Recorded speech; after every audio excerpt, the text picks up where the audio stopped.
السلام علیکم ورحمۃ اللہ وبرکاتہ۔ محترم سامعین، یہ اہل شورا والے بہت دنوں سے امت کو ایک دھوکہ دے رہے ہیں کہ تبلیغ کا یہ جو کام ہے یہ نہج ثلاثہ پر ہوگا، اور ہم نہج ثلاثہ پر کام کر رہے ہیں۔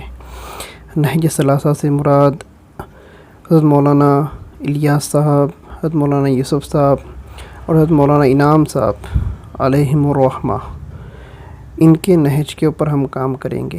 یہ اہل شورا والوں کا دعویٰ ہے، اور مولانا صاحب کا دعویٰ یہ ہے کہ کام تو نہج انبیاء اور نہج صحابہ پر چلے گا، بس اس اختلاف کے اوپر سارا انتشار پھیلا ہوا ہے۔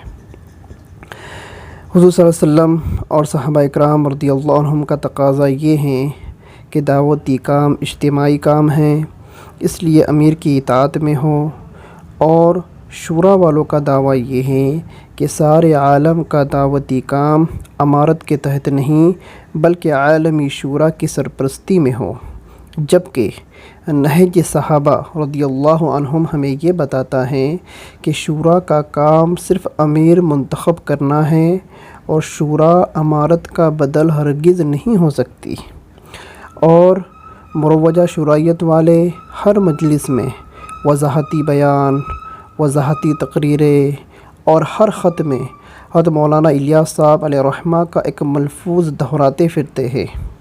وہ ملفوظ یہ ہیں کہ حضرت مولانا الیاس صاحب فرماتے ہیں کہ میرے بعد آگے چل کر دعوتی کام ایک شورا کی زیر نگرانی چلے گا، جس شورا میں علماء، مشائخ اور امت کے سیاستدان شامل ہوں گے۔ حضرت مولانا الیاس صاحب کا جو یہ ملفوظ ہے، اس پر آپ غور کیجئے۔ الیاس صاحب فرماتے ہیں کہ میرے بعد آگے چل کر دعوتی کام ایک شورا کی زیر نگرانی چلے گا، جس شورا میں علماء، مشائخ اور امت کے سیاستدان شامل ہوں گے۔ تو دوستو، اب یہ شورا والے خود ہی اپنے جال میں پھنس چکے ہیں۔ ہم شورا والوں سے پوچھتے ہیں کہ حضرت مولانا الیاس صاحب کے بعد حضرت جی مولانا یوسف صاحب امیر ہوئے، ان کے بعد حضرت مولانا انعام الحسن صاحب امیر ہوئے، کیا آپ ان دونوں حضرات کی امارت کو تسلیم کرتے ہو؟ اگر آپ کا جواب ہاں میں ہے تو پھر حضرت جی مولانا سعد صاحب دامت برکاتہم کی امارت کو قبول کرنے سے کیوں انکار ہے؟ اگر آپ اپنے دعوے میں سچے ہیں تو گزشتہ دونوں بزرگوں کی امارت کا بھی انکار کر دو، کیونکہ مولانا الیاس صاحب نے کہا ہے کہ میرے بعد کام شورا پر چلے گا، اور امت گواہ ہے، تاریخ گواہ ہے کہ مولانا الیاس صاحب کے بعد مولانا یوسف صاحب امیر ہوئے تا حیات، اس کے بعد مولانا انعام الحسن صاحب امیر ہوئے تا حیات، ان کے موت تک، ان کے انتقال تک۔ تو یہاں پر تو کوئی شورا تو تھی نہیں۔ مولانا الیاس صاحب خود امیر تھے، مولانا یوسف صاحب خود امیر تھے، مولانا انعام الحسن صاحب خود امیر تھے، اور یہ آج جتنے بھی شورا والے ہیں یہ سب ان کے امارت کو قبول کرتے تھے، ان کے امارت میں کام کرتے تھے۔ تو تم نے مولانا الیاس صاحب کے ملفوظ پر عمل کہاں کیا؟ جب آپ نے عمل نہیں کیا تو آج مولانا سعد صاحب کو امیر ماننے کی جب بات آ رہی ہے تو کیوں مولانا الیاس صاحب کا وہ ملفوظ امت میں پیش کر کے امت کو توڑ رہے ہو اور امت کو گمراہ کر رہے ہو؟ اگر آپ اپنے دعوے میں سچے ہیں تو گزشتہ دونوں بزرگوں کی امارت کا بھی انکار کر دو، اور ان دونوں بزرگوں پر نعوذ باللہ تعالی اعتراضات شروع کر دو، اس لیے کہ یہ دونوں امارتیں بھی بقول آپ کے حضرت مولانا الیاس صاحب کے منشا کے خلاف واقع ہوئی ہیں۔ کیا ان سوالوں کے جوابات آپ ساری دنیا کے تبلیغ کے کام کرنے والوں کو دے سکیں گے؟ تو دوستو، پتہ چلا یہ جو نہج ثلاثہ کا جو نعرہ لگایا جا رہا ہے یہ ایک دھوکہ ہے۔ یہ کیا ایک دھوکہ ہے؟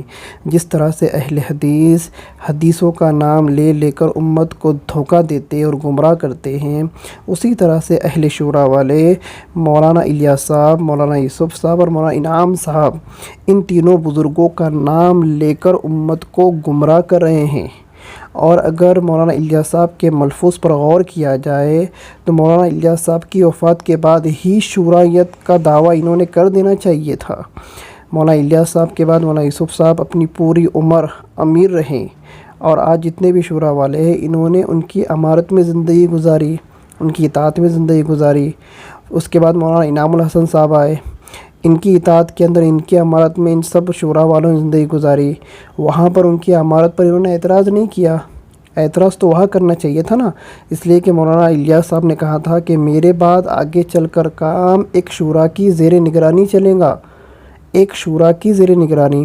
تو 2 زمانے گزر گئے، مولانا یوسف صاحب کا زمانہ گزر گیا، مولانا انعام الحسن صاحب کا زمانہ گزر گیا۔ اس زمانے میں آپ نے شورائیت کا جھنڈا کیوں نہیں کھڑا کیا؟ اس زمانے میں آپ نے اپنی شورائیت کا دعویٰ کیوں نہیں کیا؟ تو پتہ چلا آپ کے قول اور آپ کے عمل میں بالکل تضاد ہیں، آپ امت کو دھوکہ دے رہے ہو۔ ان ساری باتوں کے جوابات پوری دنیا کے مسلمان اہل شورا سے چاہتے ہیں کہ تم کیوں نہج ثلاثہ کے نام پر امت کو گمراہ کر رہے ہو اور امت کو توڑ رہے ہو۔ اللہ تبارک تعالیٰ اس شورائی فتنے سے ساری دنیا کے مسلمانوں کی حفاظت فرمائیں، آمین یا رب العالمین۔